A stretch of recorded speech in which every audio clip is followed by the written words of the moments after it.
elementary pa lang, napapansin nila mga gawin ko para hindi pang babae. Kasi imbis na Chinese starter, laruan ko ay take sa challenge. Tapos kadyamin ko lagi noong mga sayang lalaki sa amin. Nung ako'y mag-high school ay napabarkada sa mga bay. Serious na babae na ang natin ay babae. Sa halip na may kabit-bit ko ay gitara. Tapos mamahan ko lagi ron si sa tissue fitted na lonta. Pero noong magkilala kita, nagpagkapig na ang bigla. Nagluto ako ng magpalibag at kahit nagilit sa sama. Hindi ko alam kung ano meron ka na sa akin ay nagpalambot ang bigla. Silubang akalang lalaki pala ang bibig sa tulad ko sinigala.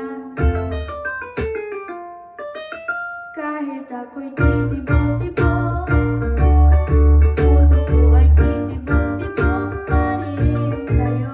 Isang halik mo naman at ako ay pinagtablan. At ang aking pagkababae ay nabubuhayan na para bang bulaklak na namumukadkad. Dahil lalaki mo sa dilig at katamtamang sikat ng araw-araw ang pag-ibig sa aking buhay nagpapasarap.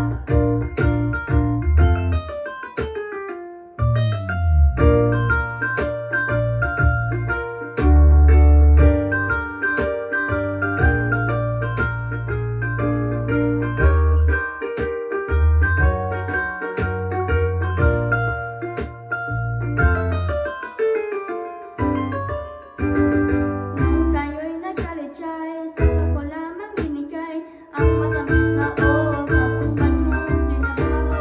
Sa halip na tsokolate at ibigay ng mga diskarte, nabihag mo ko sa mga tulad sa mga katamong pabebe. Kaya nga noong magkilala kita, alam mo na agad na mayroong himala. Natuto ako magtakuman, madalas ang pagsuot ng bestila pula. Pero di mo naman inasam na ako'y magbagong tulayan para patunayang walang matigas na tinapay sa mainit na kape ng iyong pagmamahal. Kahit ako'y titipot-tipot,